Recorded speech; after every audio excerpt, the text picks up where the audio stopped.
Let's try that again. What's up, everybody? Welcome to episode 44 of the Gamebolt Podcast, the official podcast of Gamebolt.com, your weekly dose of lightning in a bottle, which posts to iTunes every Tuesday and YouTube every Wednesday.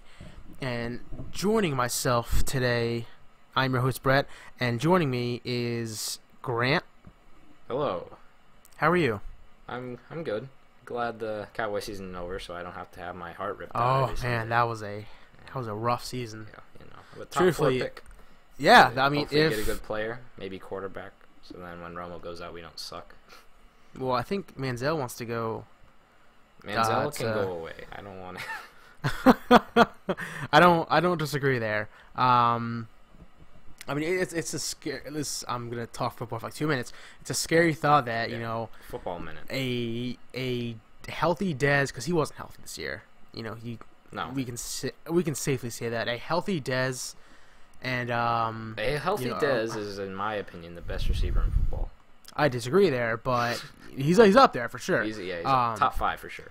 Yeah. But a healthy Dez and a healthy Romo, you go back to being a playoff team for sure and a very possible Super Bowl contender. And depending who they draft, personally, I think they should draft an offensive player. Offensive? Defensive. Oh, okay. Some kind of defensive, a secondary player probably. Yeah. Because Morris Claiborne hasn't worked out. But anyways, they could be right back in the swing of things. Like a 12-win season, a 13-win season. It's very much in the realm of possibility because you have Dez, you have Romo. McFadden was this year. Did you he was see healthy. He was solid. He was punishing people on Sunday. He hurt 2 people and sent one to the hospital because of how hard he was running. Right. When healthy, he's a solid running back, and he has the best line in football. Yeah. Thing is, he does get hurt a lot. But of course. That's been his career. Yeah. But getting a top 4 pick, and they could be right back in the swing of things in a Super Bowl run. Yeah, for sure. But anyways, save that for the football podcast that we actually might make. But I would love to do a football podcast, honestly. Fun. Maybe we can do one for like the playoffs or something. Well, I don't know. We'll schedule that if we decide. Anyways, video games. Video games. The other person who hasn't joined us yet, or actually, is this your first time, AJ? Yeah, this is my first time. Okay, well, for joining us for the first time ever on a Gamebolt podcast is AJ Eaton. How are you, man? Hey, and I don't know anything about football, so that's okay. I bet we entertained you. a little bit of knowledge there. I mean, honestly, I would love to do a sports podcast with you, Grant. But I mean, AJ, because you sound so excited. I mean, we could go into like draft prospects and stuff. AJ, you can talk about Apescape when we get to that point. You can. I don't know anything about that, so you can just be like, hey, here's 2 minutes of talking about Apescape. Like, oh, cool, man. I don't know a thing about it, but hey, I believe you. Yeah. So I'm just trying to type and speak at the same time, just trying to make sure our stream is okay this week. I hope it is. If not, then I have to get some assistance from Cody and see if there's something I can do that we can pick up both your audio, and hopefully that'll work out for us. Because last time we had issues where you could only hear my audio, and it was kind of a pain in the butt. And I think I will probably have to work with Cody just to fix that and see if there's anything I can do with that. But anyways, again, this is the official podcast of thegamebolt.com, your weekly dose of lightning in a bottle, which posts to iTunes every Tuesday and YouTube every Wednesday. And how we typically start off this show is with what we've been playing recently. So AJ, you're the first time guest here. Why don't you start? What are you playing recently? A lot of Ape Escape, actually. Oh, really? I think I played. I'm not sure if it was the original Ape Escape or Ape Escape 3. One of them. I didn't play much the of only it. ones I've been playing is Okay. Ape Escape 1 and 3. I haven't played much of them, Ape but Escape 2. Do what? I haven't played much of them. But I do remember playing them. I liked them, but that was like over 10 years ago. So I've very little memory of it. Right. Oh no! What a great series! Like, so I started when I was a kid. I got this game probably for Christmas. Played just a little bit of it. It was difficult. So like 2 years ago, I picked it back up, But I had just finished playing Spyro the Dragon, so I wasn't really too into Ooh, it. that's a game I love. Yeah, that's a great game. Rest in peace for that series. But Seriously. but no, Ape Escape is so much fun. I feel like not a lot of people talk about it. Yeah. For a PS1 gem. Yeah. Was it only on the PS1? Like, was it done after that? Sony made it. I'm pretty sure. Like Sony Computer Entertainment. Mm-hmm. I'm pretty sure they made the game with some other developer, but Ubisoft went to later make some others. But that's about all I know for who did it. Yeah, I know. Ape Escape is a lot of people consider a gem on the fantastic PS1 library, and rightfully so. I mean, I played and I had a lot of fun with it, but it's a shame that it hasn't come back. Maybe it's just it wouldn't reach enough people. Like it would hit a certain part of nostalgia, and it's like, oh, I'm playing Ape Escape again. That's great, and then it's like, okay, I'm good to go. Like I don't need to play this anymore. But I mean, who knows? I wouldn't be against Ape Escape coming back, but we'll see. Anything is possible. Yeah. Have you been playing anything else? Rainbow Six Siege, which I wrote a review for, and but it's a really great game. It's a really great game. Yeah, I've heard mixed things about it.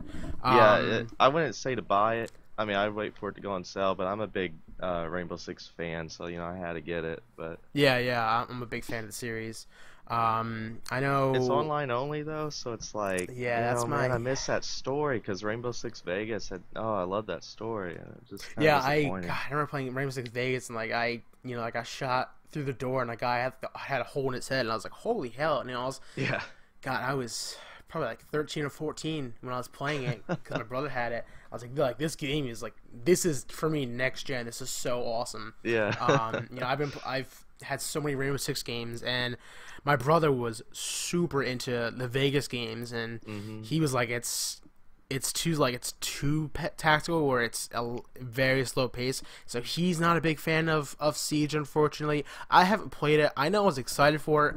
I haven't had the time to play, and I definitely have some people to play with, so maybe that would make it a better experience for myself. Yeah, you definitely need friends, and you need friends who are what's the word? Just patient. Okay. You can't just run and gun. You can, but you'd really hurt your team doing it. Yeah, I think that's my problem with shooters. Is just I want to get right into the action very quickly. I like a game like Search and Destroy, but I hate the idea of a one and done. If I die early on, I'd sit there for potentially 2 minutes. I'm like, oh my god, I'm so bored. Hurry up! I want to be in the action already. And I feel like Siege is to an extent similar to that.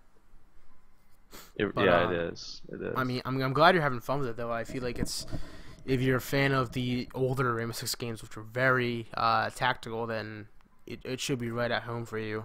Right. And with the game, I got actually Vegas 1 and 2 for free. Oh, that's right. Xbox One has backwards compatibility now, so I get which I already own, so I might as well just give them out for free. But yeah, it's still pretty cool to get that if people didn't own those games. Yeah, I played so much Vegas 1 and 2 with my brother and my neighbor, and it was a fantastic time. So honestly, I'd be okay with just having another excuse just to play those two games again, especially on via backwards compatibility. But that's great. I think I will wait until it goes on sale, or I think my brother bought it digitally, so I would have to play it on his PS4. But I'm perfectly fine with that. I could spend a couple of matches here and there and just see if I do like it. And if I do like it enough, then I would definitely consider picking it up. It's just something I would have to try first before I can just blindly drop down $60 and not be a fan of it. Grant, what are you playing lately?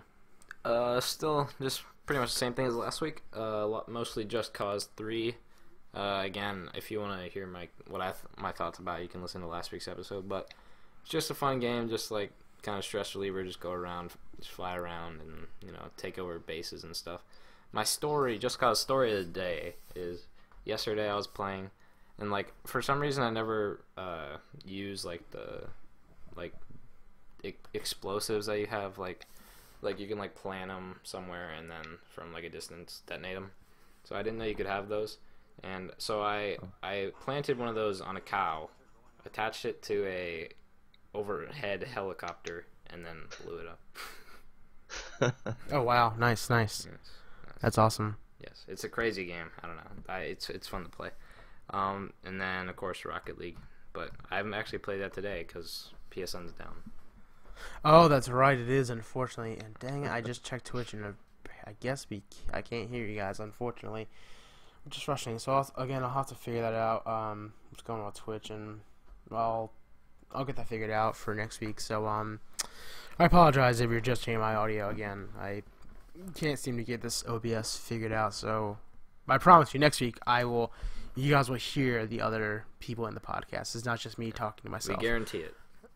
Yeah. I mean, we're 11 minutes in, so we might as well just go with it, I guess. I mean, doesn't matter.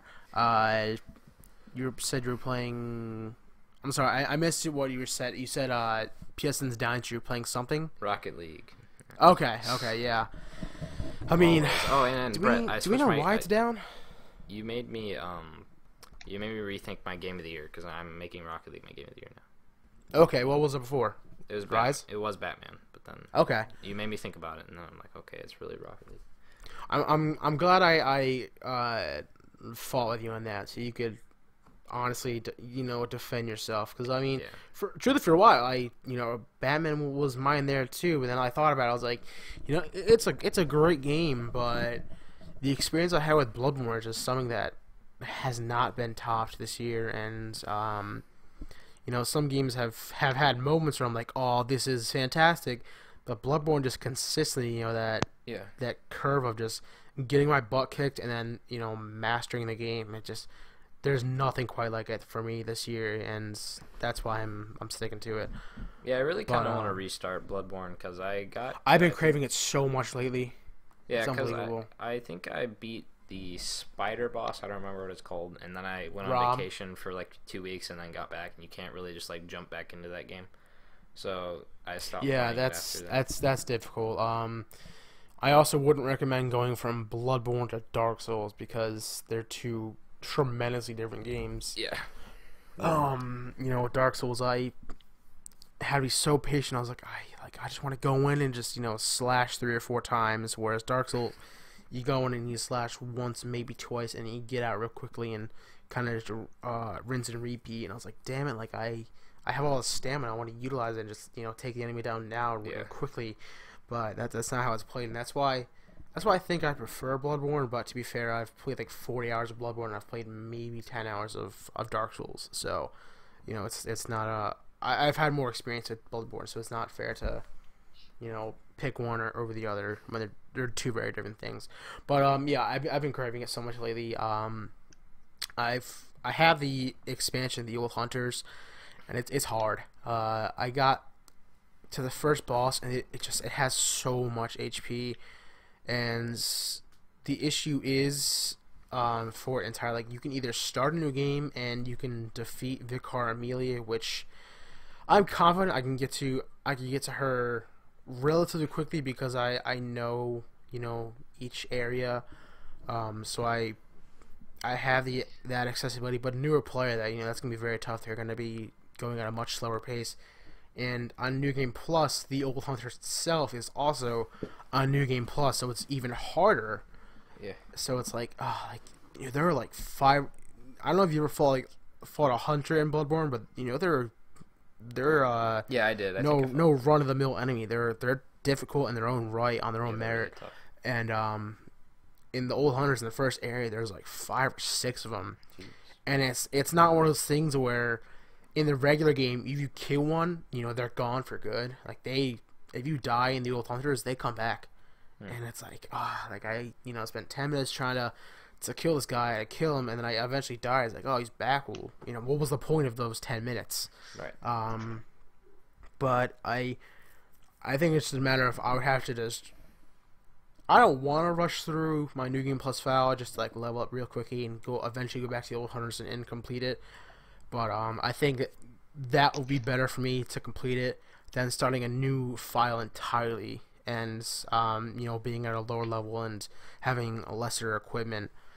But oh well. I mean, I've definitely been craving Bloodborne. At some point, I'm gonna play it again. I have to be in a mood for it, and I have been in a mood for it for the last week or so. But as for me, I've been playing, of course, Final Fantasy 14, and I'm closing in on Heaven's Ward, the expansion. Finally. I haven't looked it up, but I would guess I'm within 10 story missions, maybe 15 at the most. Because level 60 is the cap now with the expansion. It's gone from 50 to 60, and I'm now on the level 59 missions, and I would say there are probably like 6 or 7 missions for each level, and so I'm probably 3 or 4 missions into the level 59 quests, so I might be closing in on those, and then eventually I think I'll probably unlock a trial or a dungeon that'll maybe close out the story, or it'll be like a big fight, and I'll have that done through a dungeon and stuff. But I've been playing it, and I was playing with Cody the other night over the weekends, and I was like, like I'm not really in the mood to play this right now. It's not that I'm doing the same stuff over and over. It's just like I'm just really not in the mood to play this, and to balance that, I'm trying to play other RPGs, just other games in general. So I'm not trying to. For a couple weeks, I was exclusively playing Final Fantasy 14, and I'm still gonna play it for a while, but I don't intend to just play that for a while. Like I'm gonna play other games to just to balance things out. So I don't get burnt out, because I can definitely feel myself a little bit getting burnt out on this game. But to balance that, I've been playing Divinity Original Sin Enhanced Edition. I think I spoke about last week. Yes. It's really hard. I had to start a new file, and on the lowest difficulty. I think I was on the normal difficulty, and I made it on the easier one. It's still a tough game. Again, they don't really outright tell you where things are or where to go for quests. There's like, hey, you talk to this character and you get some more clues, and it's like, quest log updated, and you read it, and it's like, here's some information that you gathered, and you kind of have to make an assumption on your own and figure out where you should go next or who you should talk to. And I had no idea there's like 3 or 4 recruitable characters in Sicil, which is the first town you go to, and I finally got a 4th party member, and it helps so much, because for one thing, the person I got, he can heal, and none of my other characters had a healing spell, and I bought a healing spell for my other mage, but that alone is such a tremendous help. But also just having an extra damage dealer or someone who can take the damage while the others are stunned or something like it. I've had battles where it's just I've been just demolished. Goodness, like I would go into a battle, my characters get stunned, and then they get frozen, and then they get knocked down, and the enemy just keeps going, and I don't get any turns in between, so I can't do any damage, or I can't try and escape, and just they run ruckshot through my entire team, and I'm like, well, what the hell did I do wrong? And it's a tough game, but I am glad I'm playing it. I'm definitely getting more into it because I have that 4th party member, and it's becoming easier. I want to play it more now. Before I was like I'm not really.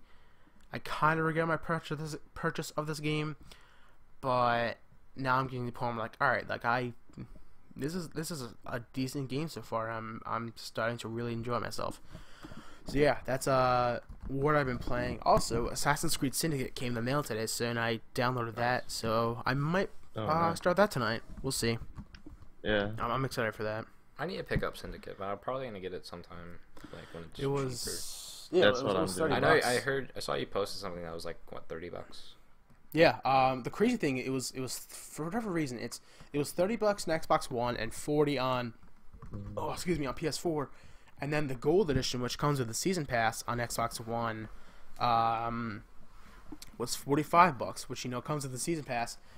And not only are you still paying less than what the original price was of $60, you're also getting the Season Pass included if you want that, and it's only for $15 more. So, if you're into that, it seems some good value there.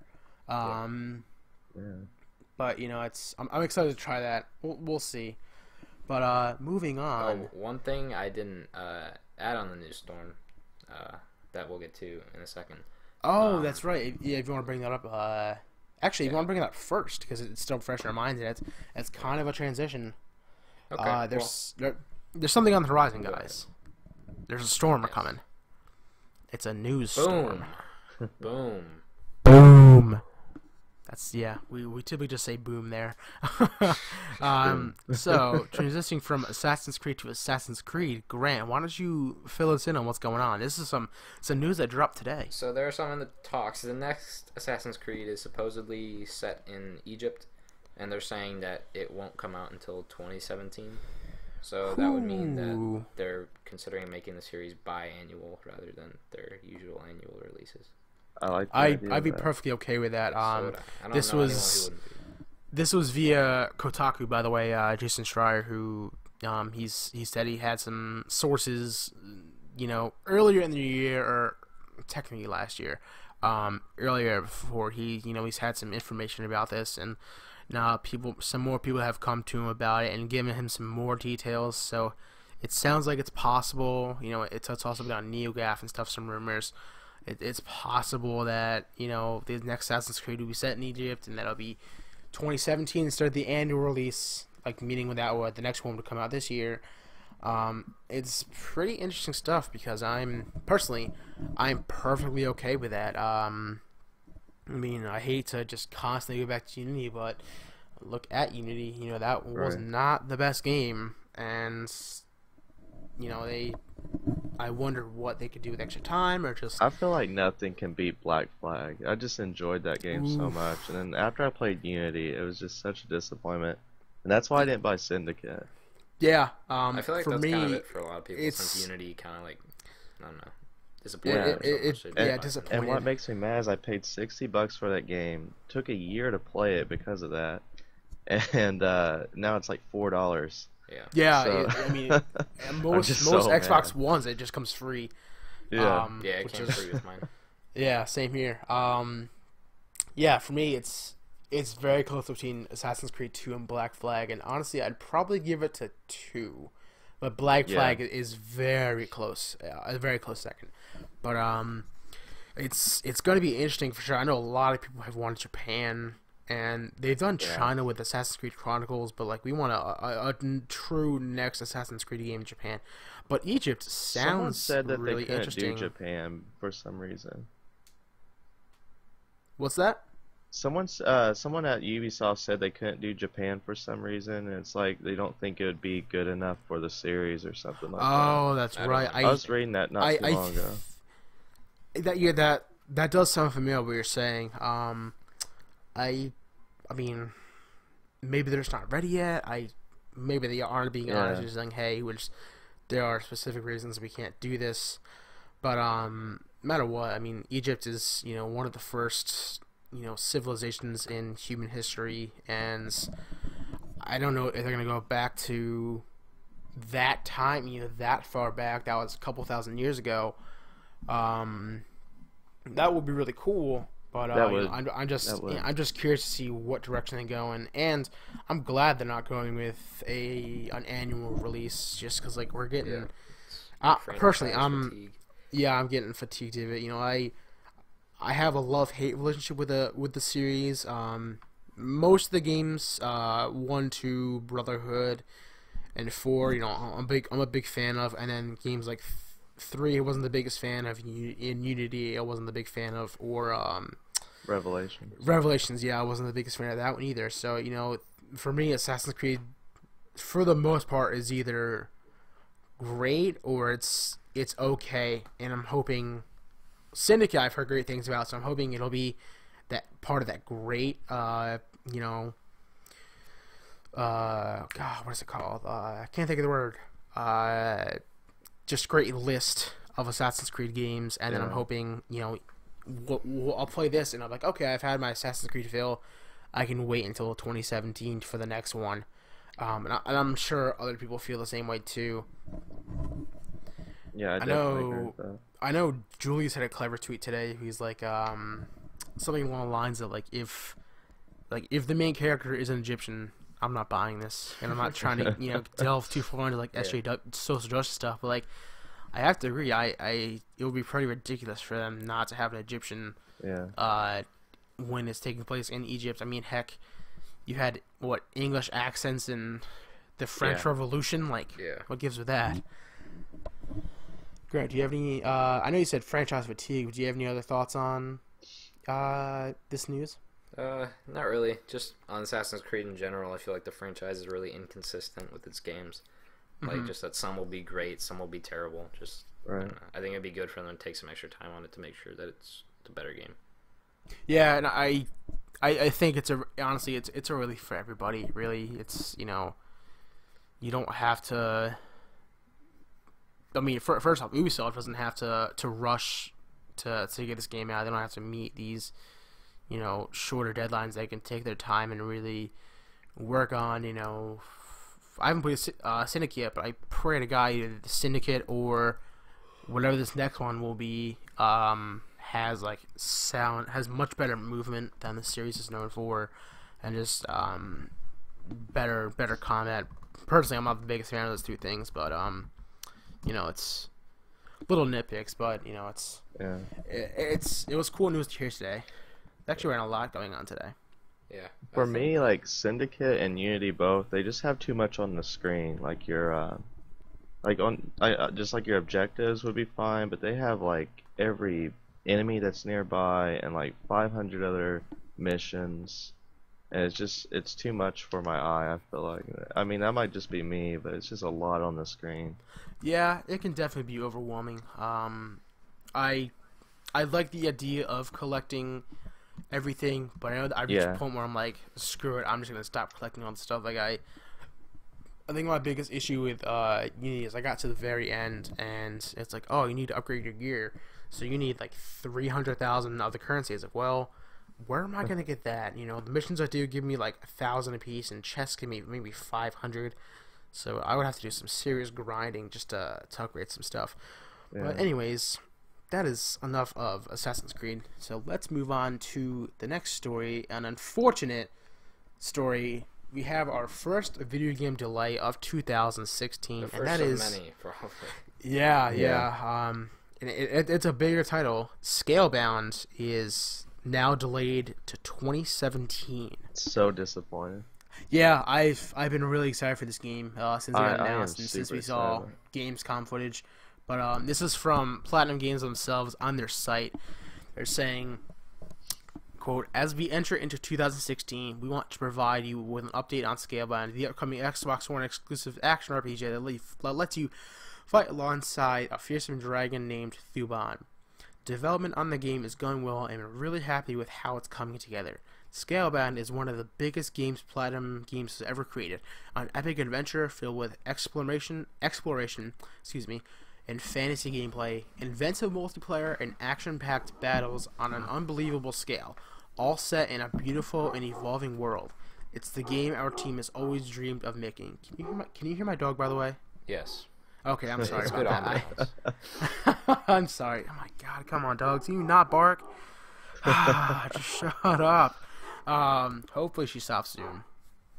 But in order to deliver our ambitious vision and ensure that Scalebound lives up to expectations, we will be launching the game in 2017. This will give us the time needed to bring to life all the innovative and features and thrilling gameplay experiences that we have planned.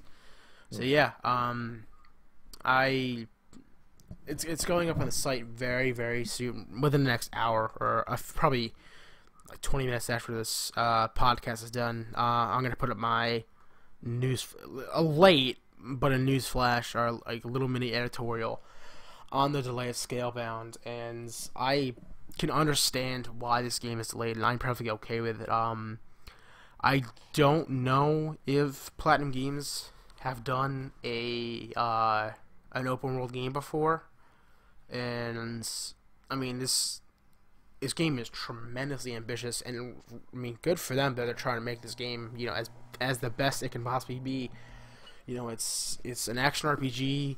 There's 4-player co-op. There's massive monsters to fight, and it just seems like there's a lot going on, and it's going to take a lot of pieces to come together to make sure that this game runs as smoothly as Kamiya and company are hoping it will be, and I certainly hope so. I mean, Platinum Games makes some of the best combat in recent memory for me, at least.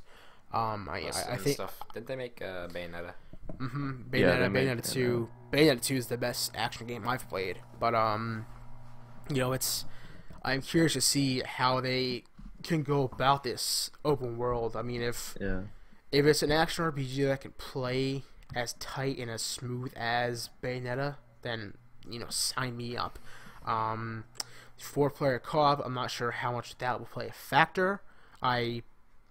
I mentioned it in the article, it could just be, co-op exclusive missions you're just doing with friends to take down an enemy, or maybe a base camp, or maybe you can play the story together. We're not sure. We haven't gotten the details yet. I know we're supposed to get details later this year, I believe. So, we'll see when that comes. But, it's definitely an ambitious game, and, an ambitious project that Platinum Games, I hate to keep saying ambitious, but it is for sure one of their most ambitious games they've worked on, and if they need the time, then so be it. A lot of people I've seen are excited for this game, and rightfully so. And the other thing is that I'll let you guys discuss this here in a second. There's a rumor of them working on the next Teenage Mutant Ninja Turtle game with Activision. And you just gave like an it's right there, AJ. That's a rumor going around, so that might take the priority right now. Activision wants to get that game out, and if Platinum's working on that game, that might become project number 1 in their to-do list first. Get that ready. Hopefully get that after going. Star Fox Zero, though. Oh, that's right. They are working on Star Fox. I knew there was after that. I knew there was a third game. There was a third game they were working on. PS4. Oh, Nier. What's it called? Nier? Yeah. Yeah, Nier Ituma. I don't know the subtitle, but I mean they're They got working a lot on their plate. Yeah, exactly. Like they have so much going on right now, and I imagine how stressful it is trying to work on these, an IP like Star Fox, an IP like Teenage Mutant Ninja Turtles. I mean, that's huge to people. And then this super ambitious game like Scalebound, and then Nier, which has a huge cult following. There's a lot going on right now, and I mean, hopefully it all works out for them, and hopefully they can get everything they want done, or at least they can have that Platinum Games quality. But I mean, because they've done amazing work in the past. Oh, absolutely. I couldn't agree like more. Mad World. I don't know if you guys ever played that for the Wii. I've heard of it, but I haven't played it. Like it was a Sega, published by Sega, but it was I don't even know how. It was kind of like gritty looking. It was black and white and really dark. Okay, yeah, I've heard of it. But I mean, again, Platinum Games makes some fantastic games in terms of, gameplay. So, I'm okay with them working on one thing at a time, and then being able to devote more resources and people to the next project, whatever is next in line. So it's it works out for me. Grant, do you have anything to add to Scalebound? Not really. For some reason I didn't seem that into Scalebound. Like, I don't know. Maybe it's just because I don't really know that much about it. Mm-hmm. Like, I'm sure it will be a good game because Platinum puts out some good stuff. But yeah, the concept is certainly cool, but I don't think I've seen enough of it to really be excited about it. Yeah, that's fair. I mean, RPGs are my favorite genre, so if you can combine that with a game that plays like, I just said this like 10 minutes ago, but if you can combine that with a game that plays like Bayonetta, I mean, I'm in heaven right there. I couldn't ask for anything more, honestly, and I hope the multiplayer is hectic and it's just loads of fun. I mean, I'm very excited for Scalebound. And up next, Oculus Rift they're gonna have pre-orders available tomorrow or January 6th. January 5th, I think. No, I think it's the 6th. I'm on Oculus.com. Okay, on their Oculus.com, on their site, it says, today we're excited to announce that pre-orders for Rift will open on Oculus.com at 8 a.m. Pacific time, so 11 o'clock Eastern time, 10 o'clock Central time, and 8 a.m. Pacific time. Yep. We'll be sharing everything you need to know to order your Rift on Wednesday when pre-orders go live. As a reminder, every Rift comes bundled with Lucky Tale by Playful, and we're also including CCP's Eve Valkyrie for free with every pre-order. Oh, that's cool. That cool.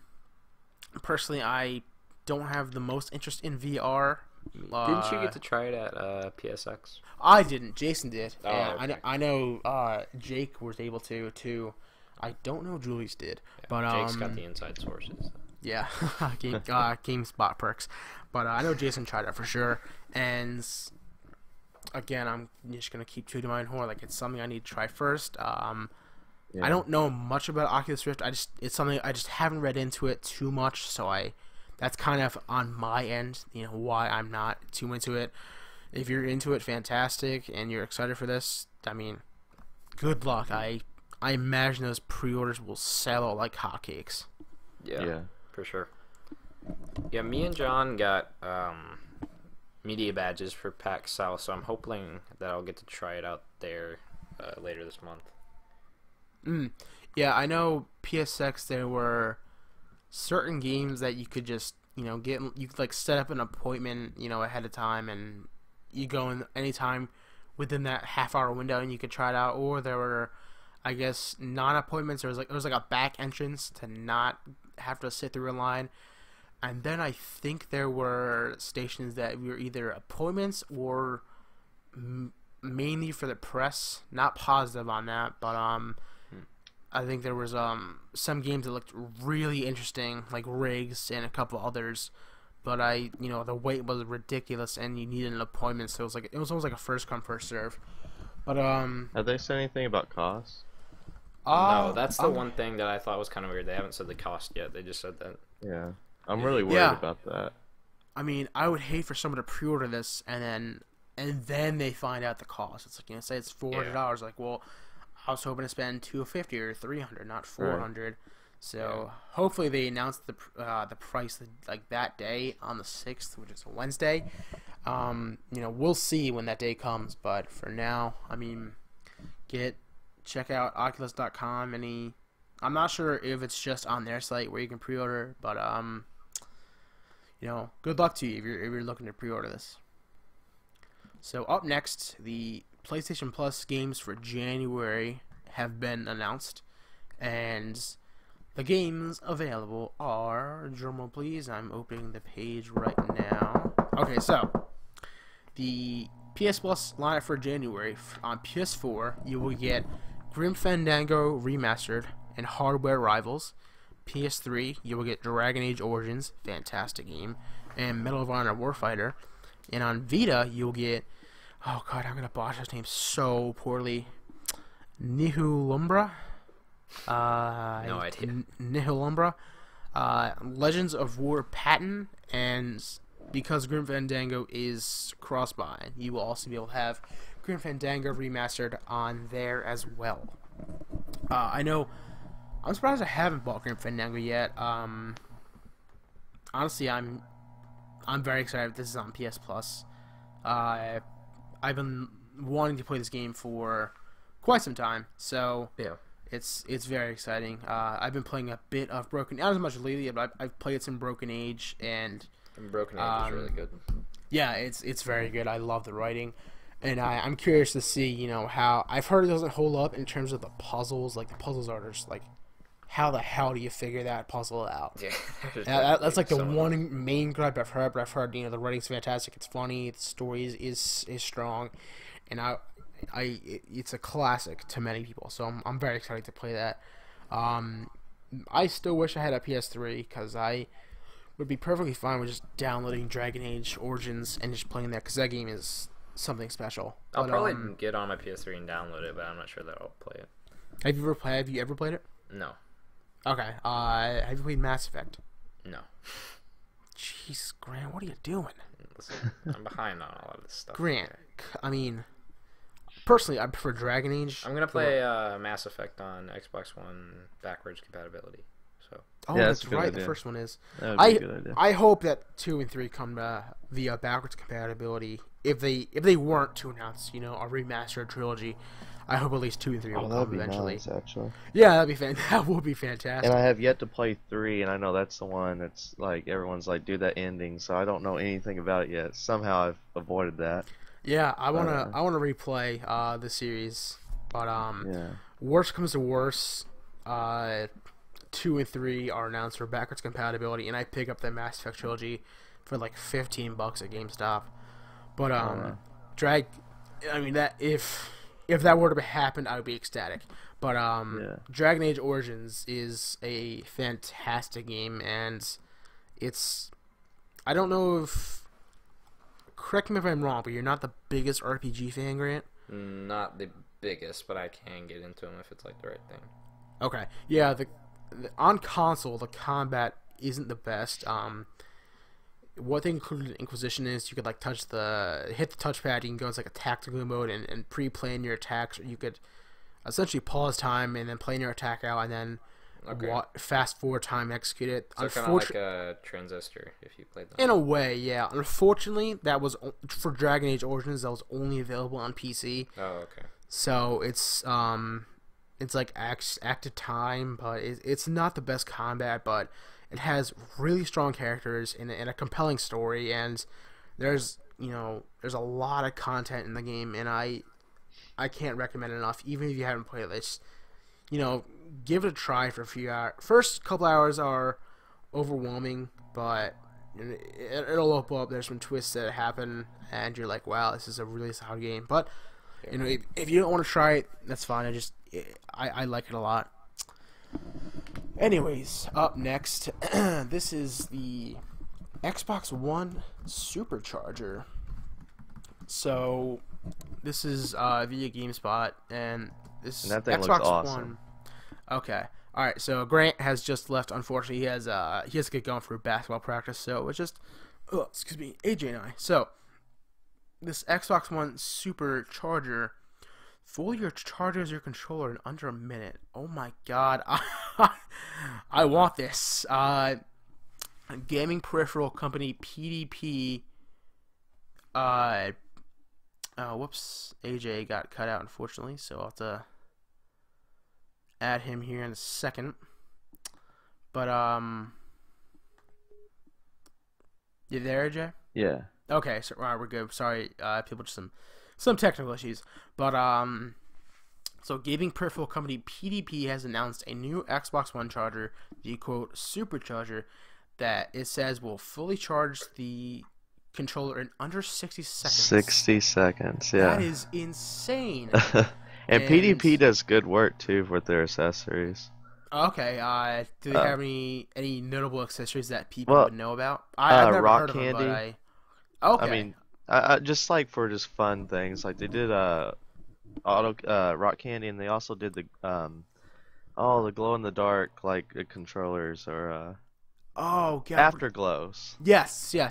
I know. Okay, I didn't know that PDP was behind that. That's awesome. So they have they also a do good like reputation. other cool things, but Oh, nice. So this is. I'm not sure there's a price here.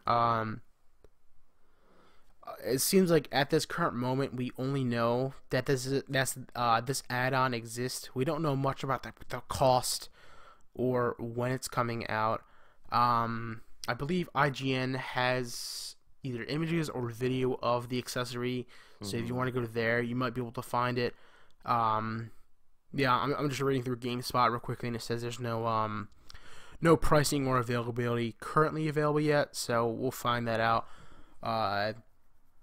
More details are possible to come during the 2015/2016 CES show next week in Las Vegas. So, if it's not too ridiculous of a price, I would definitely consider this, because I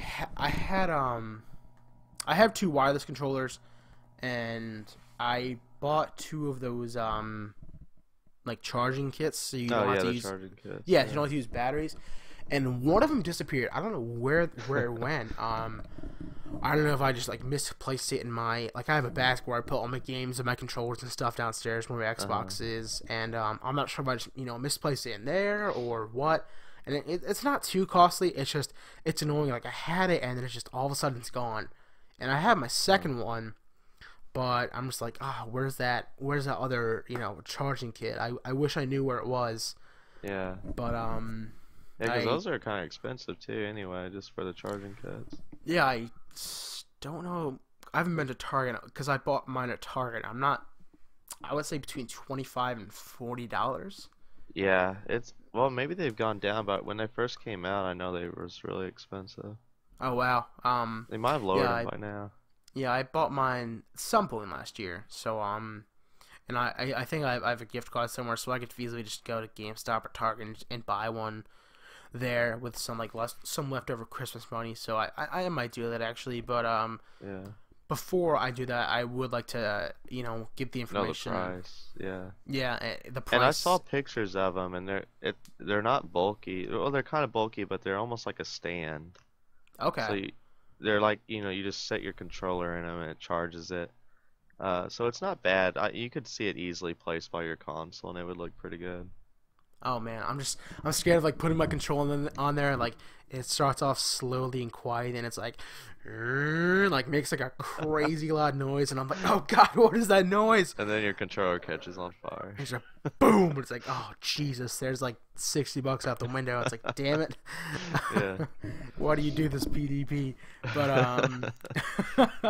I mean, oh well. I'm gonna try and we're gonna hopefully find out the information soon. And I'm going to look into that before I consider buying a second charge kit. Yeah.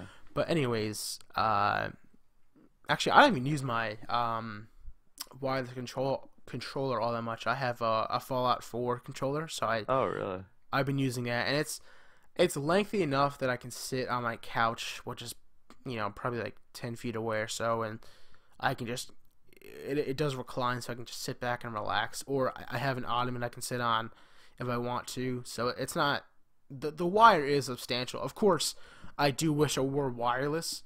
It can be frustrating to turn on because sometimes I'll hold down the center button and it won't turn on, so I have to turn the Xbox on itself and then like unplug the top part and plug it back in. But I mean, for me, it's a controller and it has a Fallout 4 design, so that's the main reason I bought it, whether it was wired or not. So the last news story that we're going to close out with is that the Final Fantasy 15's release date has an announcement window. So, again, this is via GameSpot. The release date for Final Fantasy 15 will be announced in March, according to the game director Hajime Tabata. In a New Year's Day announcement last week, Tabata confirmed that the long-in-development RPG will launch this year, but the game's exact release date has since been a mystery. Quote, "This is the year we'll release Final Fantasy 15, Tabata said, in a new issue of Famitsu, as reported by Nova Crystallis. Currently, we've decided on all of its specifications, and the beta version is under production so we can shift into the debug phase." He added, quote, "We'll now show the real 15 during the release date announcement this March." So this story goes on a bit more.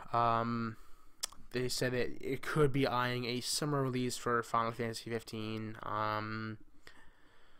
There is the Active Time report. It's a live broadcast where Tabata and company talk about the game, and they share details here and there and just kind of talk about the development process and new ideas they've added, or how fan feedback has factored into the development of Final Fantasy 15. Final Fantasy 15 is a very long history. It was originally Final Fantasy Versus 13 in like 2006, and which then looks really different too. Yeah, it's like much different. And then it eventually became, it was canceled or it was scrapped, and then it came back, and it was in purgatory for a while. And then E3 2013, they're like, all right, here it is, new stuff. Final Fantasy Versus 13 is now Final Fantasy 15, and as someone who is a massive Final Fantasy fan, I'm excited. I cannot wait for March. Whether this game is the best Final Fantasy ever, whether it's the worst, I'm gonna be buying it day one regardless, because it's my favorite video game franchise of all time. And outside, I hope we get more information aside from a release date. I mean, I wouldn't complain about it releasing in the summer, because I could just like, all right, I'm just gonna play Final Fantasy 15 all summer. But we'll see when the time comes. So I'm trusting you, Tabata and company. Let's hope for a good announcement here. And are you excited for 7 remake? Yeah, I am. I'm not the biggest fan of 7. I get why people like it. I get why it has received all of the praise it has. I'm not going to deny that it is one of the most influential games in the past 20 years, or I guess 20 years. It brought RPGs to the mainstream, and it really helped bring it to the mainstream to the West. We already had some Dragon Quest here and other Final Fantasies, but 7 really was like here we go. This is a kick-ass game. Oh, and hey, there's some other kick-ass games that you've had before, just you haven't known about them. Right. But I definitely would pick it up. I'm curious to see exactly how they're going about this episodic process. We'll see. I mean, I don't know if they're gonna cut anything. And it's also not turn-based. I was so hoping for another Final Fantasy turn-based game, but now they're going to go whole like Kingdom Hearts and Final Fantasy 15 with it. Yeah. Which I'm not. I mean, that's not a problem. I was just hoping it'd be turn-based again. But it looks sweet. Like, it does look really good. Yeah, I'm still like on the fence about that, because I mean, I would like to stay. I can't talk right now. To stay true to Final Fantasy VII being active time battle. But I can understand that people don't want to just sit there and press X and then 5 seconds pass and press X. Like, they want to be involved in the combat.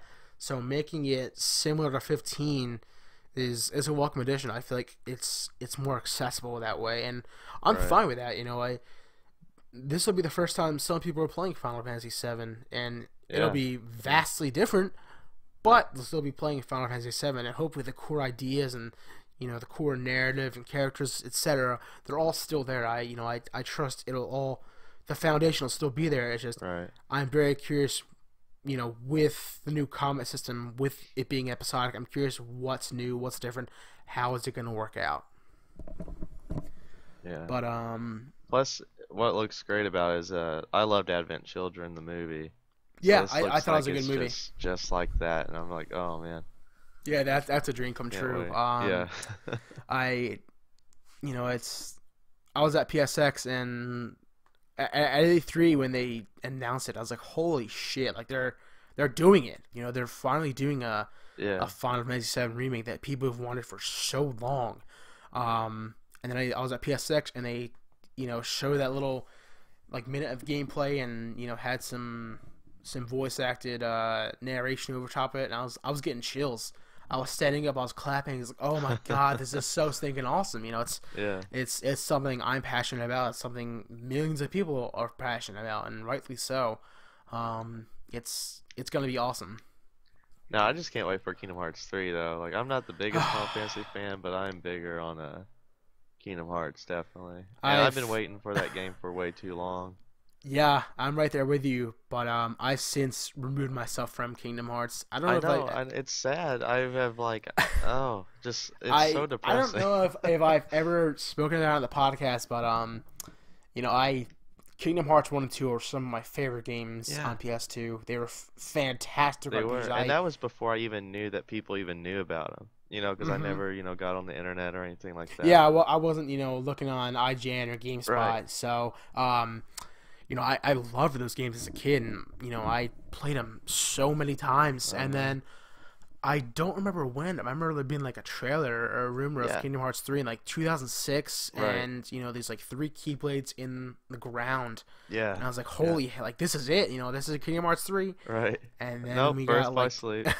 we got like 4 games on the DS and 1 on mobile, and I was like, what the Oh, hell? There's just so many of them too that they have come out with now.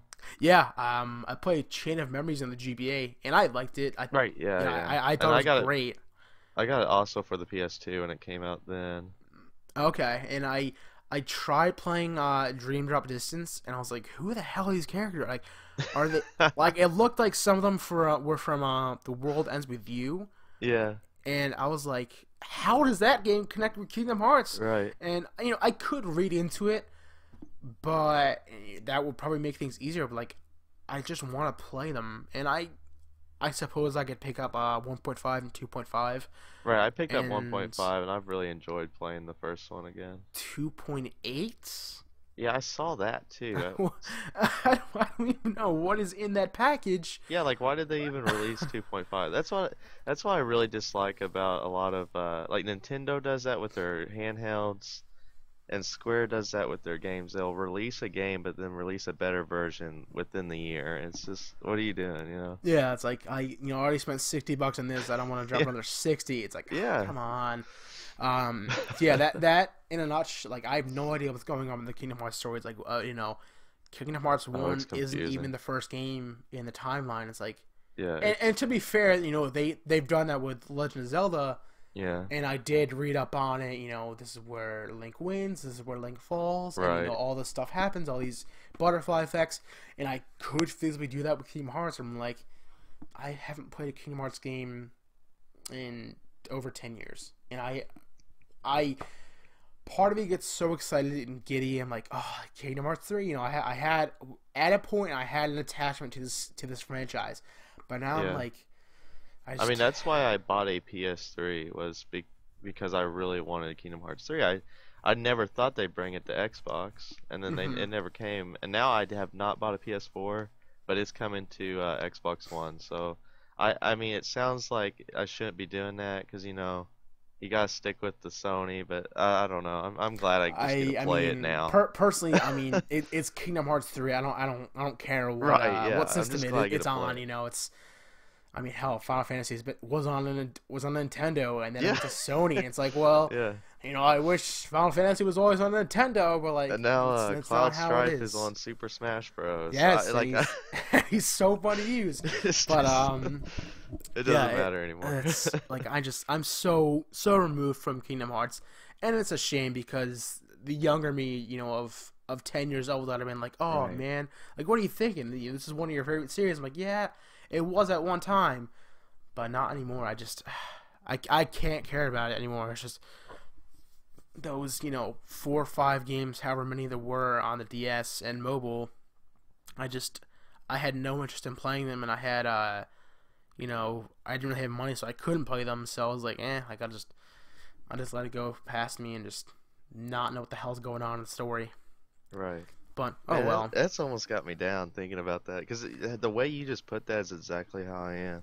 Yeah, I mean, I could have. It's so sad. Yeah, like at the Kingdom Hearts has yeah. gotten huge too. Like when I was a kid, I never thought that this game that I got for a Christmas present, no one knew about. My friend group, Hmm. and then it's just blown up. And it's been years since those two came out, and I feel like it's just a bunch of people like us who grew up and was like, dude, Kingdom Hearts, and then. Like, oh, which I don't one? I'm know. like, no, Kingdom Hearts 1 and 2. Like, Yeah. Sora and Roxas, and that's it. And Right. Riku, Yeah. I have a good friend who I've had some classes with at school, and he's a massive Kingdom Hearts fan. And I could just ask him, like, what's going on with the story? What's Yeah. who was this character? How do they connect the story and all this stuff? And it would suffice. And I suppose I could buy a PS3 and just buy 1.5 and 2.5, but I don't want to put in the effort. Yeah, it's too much. Hey, there is a really good video on YouTube that I don't know if it's someone made it or like a company made it. Probably like, GameSpot or something like that made it. But it's like an hour long and it explains the whole story of Kingdom Hearts really well. And I've yet to now I forget like the whole story, but if you just want like a reminder on it, I could find it.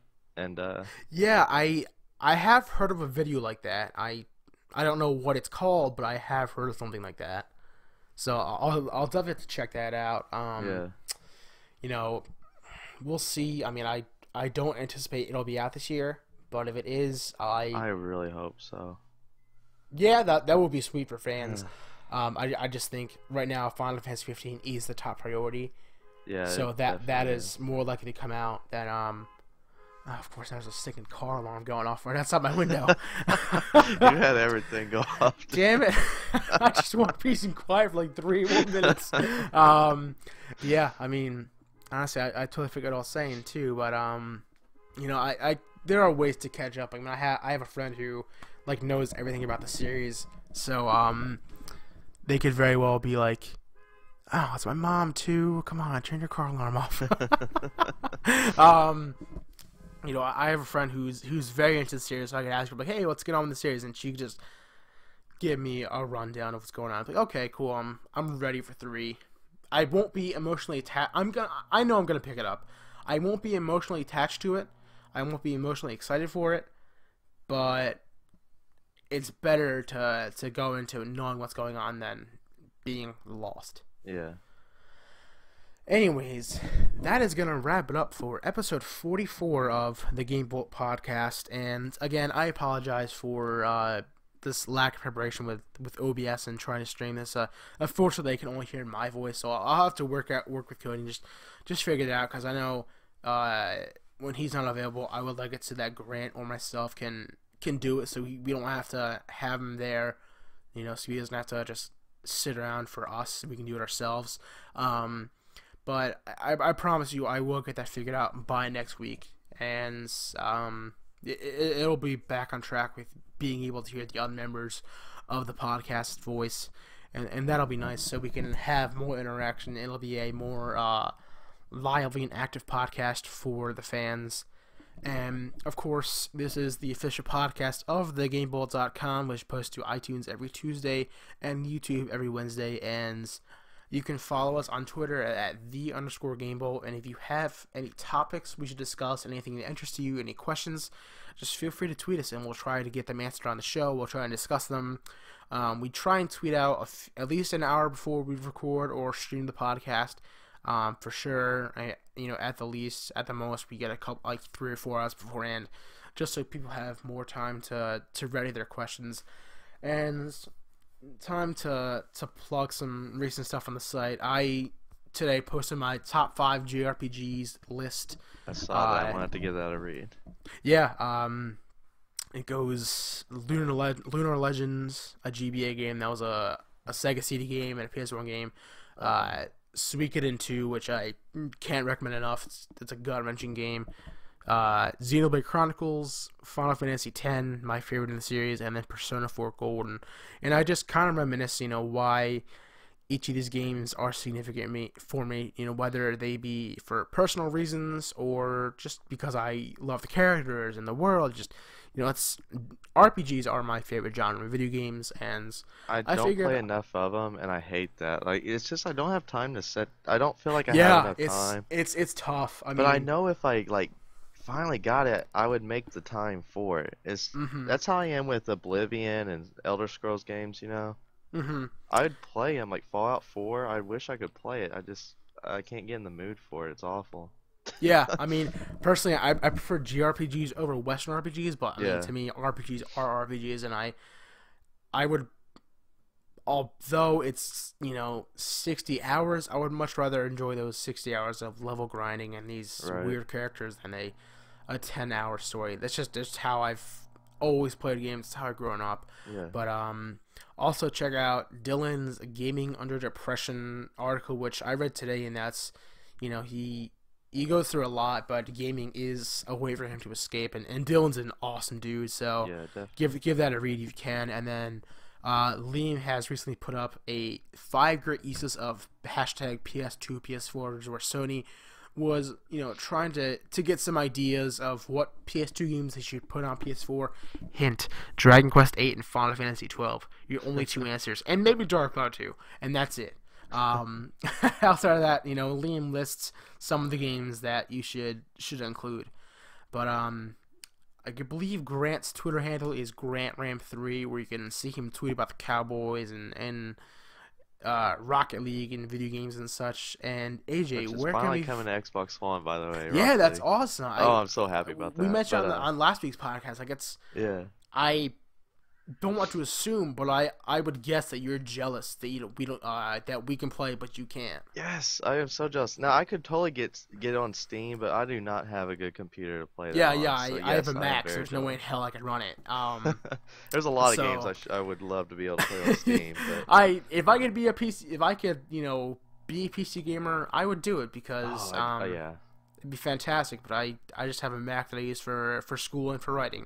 But it's a fantastic game, and I'm so excited that it's finally coming to Xbox One because hell, I'll definitely buy it if I'm in the mood. I play with on that system. It's such an awesome experience, and I'm so excited for to hear your thoughts on it, and for millions of owners who haven't had a chance to finally be able to play it.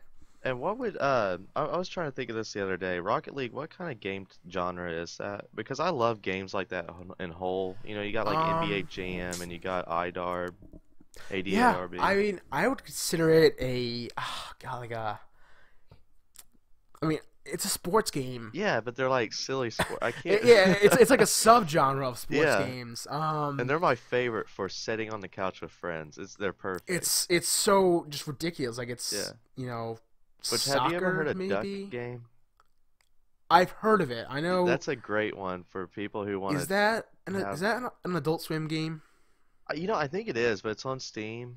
So Okay. yeah, it is an Adult Swim game. Because at PS6 they announced it's coming to PS4, and I was with Jason, and he's like, Yeah. "Oh, this game is so much fun." I played it. I was like, "Oh, cool. It sounds fun." And I read somebody's top 10 games of the year list, and it was on there. I was like, "Oh, really? sweet deal. That's Oh, awesome." it's fun. It's And, really fun. And Speedrunners. That's a really good game, Speedrunners. Ooh, that speaking of speedrunners, you should check out Awesome Games Done Quick. Yeah. That definitely sounds interesting. But to close out the show, AJ, where can we find you on Twitter? Dark Mighty AJ, which you can find me on YouTube, Twitter, everything in that name. So Yeah, he's doing a lot of retro collecting. Is that right? yeah, doing a lot of retro collecting, and here and there I'll do some Twitch streams and then upload them to YouTube. Oh, nice. I just wish got I done could do with retro Octodad. collecting. There's a store about in the next town over. There's a store that has has Mario Brothers 3 and it has the original Zelda, and they're for like $50. And I'm like, I don't know if that's a good price. I've watched retro gaming videos. I'm like, Yeah. I would love to own. I don't have an NES, but I would love to buy an NES and get a copy of those games and just Right. play them. I could play them on my 3DS Right. via or- virtual yeah, console, but I wouldn't mind holding the actual copy. I've never held an NES controller, and I'm like, I feel like it's blasphemous as a huge Nintendo fan. But Yeah. I was born in '94, so I never had the chance to own one. But it's What about Super I mean, Nintendo? Did you ever own one of those? I don't think we did. We Oh, were cleaning man. out the house like a couple months ago, and I found a Genesis case, and I was like, "You guys had a because I have my brother's. He was born in I think '88, so he was old enough to have it toward the Genesis Super Nintendo's Yeah. later years, and I was like, "Damn it, you had a Genesis and you never told me." Like, I said, "No, I still have the case too. It's some NHL game." And I was like, "Oh, I'm so jealous of that." Yeah, man, like those were great years of gaming too. Just Super Nintendo. I mean, you could argue that the Super Nintendo is one of the best system, if not the, best system of all time Yeah. based on its library. And Genesis has some great games too. That whole generation, just awesome games, awesome time to be a gamer. And you can follow me at Brett Woodmansee, WOODMANSEE. Thank you so much for stopping by, guys. You guys take care.